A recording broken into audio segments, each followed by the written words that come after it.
পরিবেশ অধিদপ্তর নামে একটা সংস্থা রয়েছে, তারা কি পরিবেশ দিয়ে তার একটা সার্টিফিকেট দেয়। আমরা দেখি এই পরিবেশ অধিদপ্তরের অফিস হচ্ছে যে ফতুল্লা স্টেডিয়ামের এখানে, ওই সেই পরিবেশ অধিদপ্তর কি করে, টাকার বিনিময় তাদেরকে ছাড়পত্র দিয়ে যায়।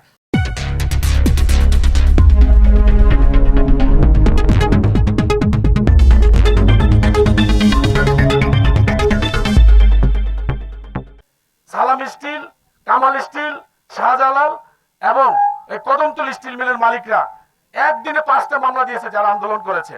অপরাধ কি? এই পরিবেশ নিয়ে কথা বলেছে। সেই সময় স্বৈরাচার ফ্যাসিস্ট শেখ হাসিনা তাদের গুন্ডা বাহিনীর কারণে সেই আন্দোলন আর এগোতে পারে নাই। একদিকে মামলা, একদিকে হামলা।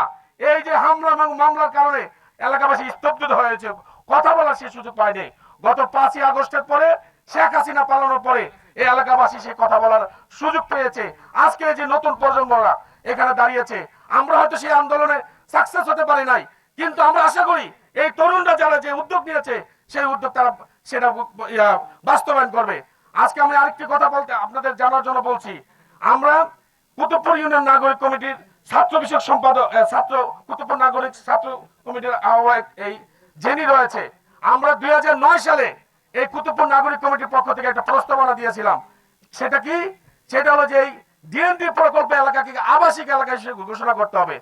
এই ব্যাপারে আমরা ডিসি কে ও মন্ত্রীকে শুরু করে এমপি মহোদয়কে আমরা জানিয়েছি যে এই এলাকাটা একসময় ইরিগেশন ছিল, চাষাবাদ ছিল, কালের বিবর্তনে মানুষ এখানে ঘরবাড়ি করেছে এবং একদিকে শিল্প কলকারখানা গড়ে উঠেছে, কিন্তু অপরিকল্পিত হয়েছে।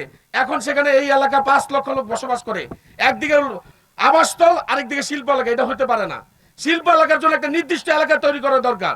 এখানে ছোট ছোট বাচ্চারা এখানে রসুলপুরে এই রেল লাইনের পাশে যারা থাকে, আমি অনেকের বাসা বাড়িতে গিয়েছি, এমন কোনো পরিবার নাই যে পরিবারের সন্তান আজকে শ্বাসকষ্ট না হচ্ছে। এমন কোনো পরিবার নাই যে পরিবারে বিভিন্ন ক্যান্সারে এবং কিডনি রোগে আক্রান্ত না হচ্ছে। তাদের আয়ু, যার আয়ু বয়স 70 বছর, সে 50 বছরে সে মৃত্যুবরণ করে। এই অবস্থা।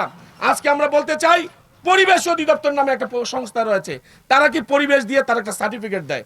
আমরা দেখি এই পরিবেশ অধিদপ্তরের অফিস হচ্ছে যে ফতুল্লা স্টেডিয়ামের এখানে, ওই সেই পরিবেশ অধিদপ্তর কি করে, টাকার বিনিময় তাদেরকে ছাড়পত্র দিয়ে যায়।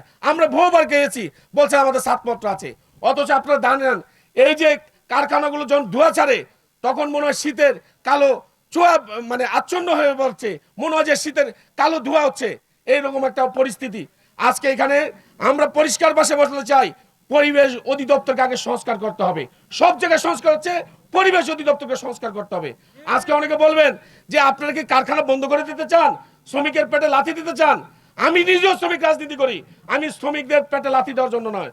আমরা বলছি এই কারখানাকে আধুনিকরণ করতে হবে। আমার পূর্ববর্তী বক্তা বলেছেন এই কারখানাটাকে যদি আরেকটু এই প্ল্যানিং ভাবে আগাতে করানো যায়, তাইলে এই কালো ধোঁয়াটা হাসে না। হয়তো আপনাদের ব্যয়টা একটু বাড়বে, কিন্তু আপনারা সেটা করছেন না। যখন একটু আন্দোলন হয় আপনারা ধোঁয়াটা বন্ধ করে দেন, আবার আন্দোলন শেষ আবার চালু করেন। আজকে এখানে যারা সূচনা করেছে, আমি তাদেরকে বলবো তোমরা কঠোর আন্দোলন করো। আমরা কুতুবপুরের জনগণ তোমাদের পাশে আছে, জনগণের সমর্থন আছে। হ্যাঁ, ভালো কাজ করতে গেলে কিছু বাধা আসবে, কিছু হুমড়া চুমড়া আছে।